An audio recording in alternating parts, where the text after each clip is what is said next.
सीता राम चरित अति पावन, मधुर सरस रोते मन पावन। पुनि पुनि कहते सुने सुनाए,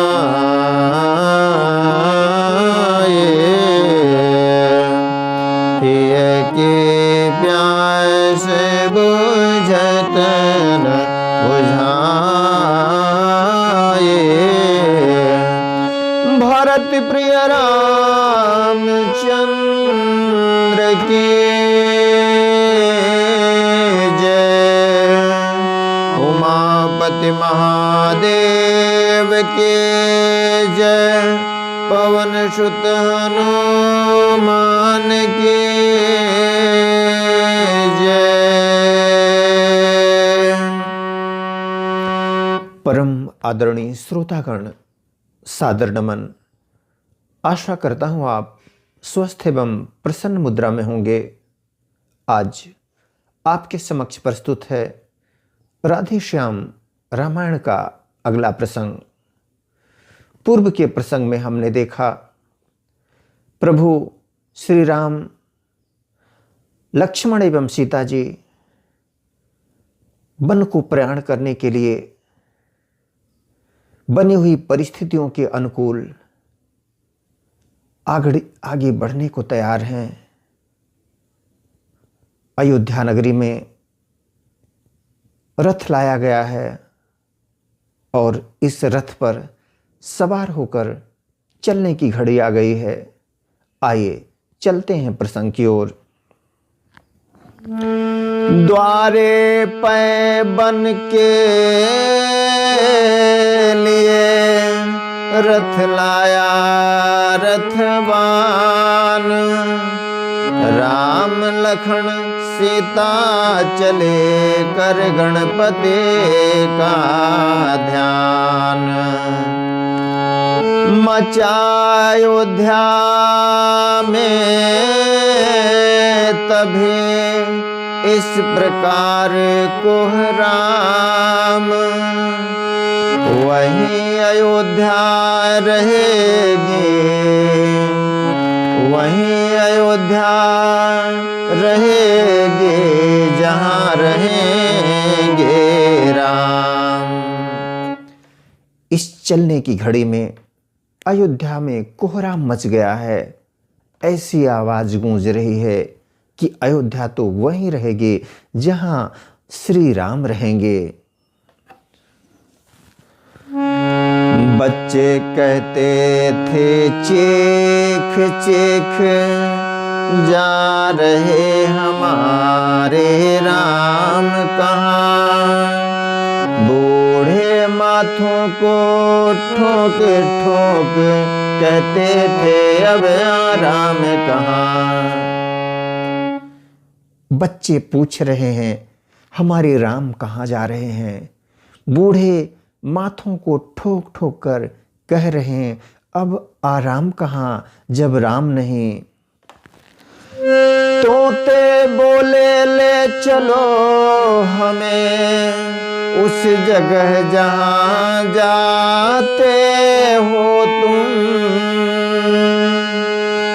मैनाएं बोली हमें छोड़ हे राम कहाँ जाते हो तुम। तोते बोले वहीं ले चलो मुझे जहां तुम जा रहे हो राम। मैनाएं बोली हमें छोड़ हे राम कहाँ जाते हो। गाय भैंसे डकरा उठे, हाथी हथनी चिंगार उठे।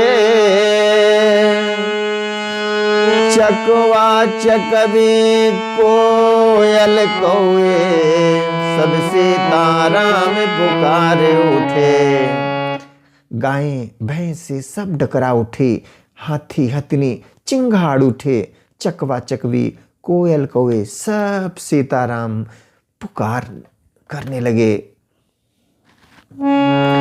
पतझड़ हो चला बागों में, बेले बिरबे मुरझाए हैं, तुलसी दल कदली फल सूखे, कलियां बूटे कुम्हलाए हैं। बागों में पतझड़ हो चला है, बेल और बिरवे पेड़ मुरझा गए हैं, तुलसी दल कदली फल भी सूख गए हैं, कलियां मुरझा गई हैं। तालाब हौज बावड़ी कुएं, सब नहर नदियां सूख गई, बच्चे वाली माओं के भी उस समय छातियां सूख गई। तालाब हौज बावड़ी कुएं नदी नहर सब सूख चले हैं, और माँ जो बच्चे वाली माएँ थी उनकी भी छातियाँ सूख गई हैं राघव सरकार के जाने की खबर पर। सरयू के वे राजसी घाट, राघव जी जहाँ खेलते थे, सुनसान मसान समान बने, भूतों के ठाम देखते थे। सरयू नदी के जो राजसी घाट जहाँ राघव सरकार खेला करते थे, अब वह सुनसान मसान के समान हो गया है। ऐसा लगता था मानो वहाँ भूतों का बसेरा हो गया हो। करुणा सम मूर्तिमान होकर छाया उस समय, करुणा सम मूर्तिमान होकर छाया उस समय अयोध्या में, नर नारी करते थे प्रलाप, मानो है प्रलय अयोध्या में।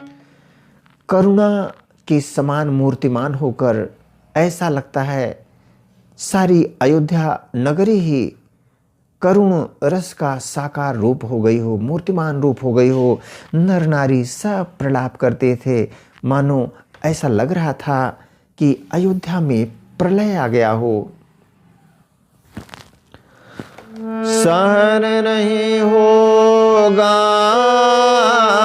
हमें यह वियोग का रोग, ऐसा कह चलने लगे रथ के पीछे लोग।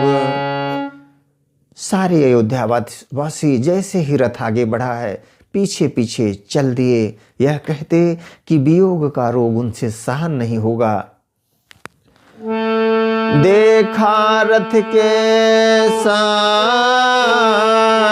जब जनता चली तमाम, तब बोले कुछ मुस्कुरा सीतापति श्री राम। प्रभु श्री राम ने जब देखा है कि रथ के साथ जनता भी चल पड़ी है, तब वे मुस्कुराकर बोल पड़े हैं, हे मेरे प्यारे बंधुजनों, अब लौटो रहो अयोध्या में। 14 वर्षों का यह वियोग धीरज से सहो अयोध्या में। कहने लगे प्रभु मेरे प्यारे बंधुजनों, अब आप लौट जाइए। 14 वर्षों का यह वियोग धैर्य के साथ अयोध्या में व्यतीत कीजिए। मैं नहीं चाहता इस दुख में, मैं नहीं चाहता दुख से तड़पे अकुलाए पिता मेरे, तुम सब जाकर वह काम करो जिससे सुख पाए पिता मेरे। प्यारे अयोध्यावासियों, मैं नहीं चाहता कि मेरे पिताजी मेरे वियोग में तड़पें अकुलाएं, इसलिए आप सब जाकर वहाँ उनको धैर्य बधाइए जिससे मेरे पिताजी सुखी होवें। देखना न गड़बड़ और विघ्न शासन समाज में हो कोई, तुम सब पर राज सौंपता हूँ विप्लव राज में हो कोई। देखिएगा आप सब, कोई विघ्न कोई गड़बड़ शासन समाज में न हो। आप सबके हवाले करता हूँ मैं अयोध्या का राज्य, संभालिएगा किसी भी तरह का विप्लव और विद्रोह राज्य में न हो। नहीं साथ हम चलेंगे, हमें न दो जा ठाव, बोले उठे सब प्रजाजन जहाँ धूप तहाँ छाँव। प्रभु की बात सुनकर फिर सबने एक स्वर में कहा, हम सब साथ चलेंगे, हमारे लिए कोई दूसरा ठिकाना नहीं। सब प्रजाजन बोल उठे, जहाँ धूप वहाँ छाँव। समझाया बहुत जनार्दन ने, जन कहाँ मानने वाले थे, वे माने भी परंतु उनके मन कहाँ मानने वाले थे। जनार्दन ने जन को समझाया तो बहुत, लेकिन वे कहाँ मानने वाले थे। यदि वे मानते भी तो उनका मन कहाँ मानने वाला था। आगे पीछे दाएं बाएं रथ को घेरा सब लोगों ने, जाएंगे या पिछ जाएंगे यह ठान लिया सब लोगों ने। रथ को चारों ओर से घेर लिया है सभी ने। उन्होंने कहा है जाएंगे या मिट जाएंगे, इससे नीचे कुछ भी नहीं। देख दशा प्रेमियों के विवश हुए रघुनाथ, आगे आगे रथ चला पीछे पुरजन साथ। रघुनाथ जी विवश हो गए हैं, आगे आगे रथ चल पड़ा है, पीछे पुरजन। यूं ही चलते हुए जब हुआ निशा कायाम, प्रथम दिवस प्रभु ने किया तमसा पर विश्राम। चलते चलते शाम का समय हो गया है। इस प्रकार से पहला दिन प्रभु ने तमसा नदी के तट पर व्यतीत किया, वहीं विश्राम किया। दिन भर के थके प्रजाजन थे, निद्रा अत्यंत सताती थी। या माया थी मायापति के जो अपना खेल दिखाते थे। अब अयोध्यावासी प्रभु श्री राम का पीछा छोड़ने को तैयार नहीं। जब वे थक गए हैं, तमसा नदी के तट पर विश्राम का समय हुआ है, सबको निद्रा सताने लगी। अब ये प्रभु की माया थी या उनकी मायापति प्रभु श्री राम की माया ही कोई खेल दिखा रही थी। सब निद्रा के आगोश में जाने लगे थे। अनहोनी होती नहीं कभी, होनी जो होती है। सब सोए इस प्रकार सोए, प्रारब्ध जिस तरह सोती है। अनहोनी कभी नहीं होती, होनी तो वही होती है जो होना होता है। जैसी हो भवितव्यता तैसी मिले सहाय। सब सो गए, इस प्रकार सो गए जिस तरह से व्यक्ति का अपना प्रारब्ध सो जाता है। जब देखा जब रघुवीर ने, बीती आए धीरन, जगा तुरंत सुमंत को, बोले ऐसे बैन। प्रभु ने देखा कि सारे प्रजाजन गहरी नींद में हैं।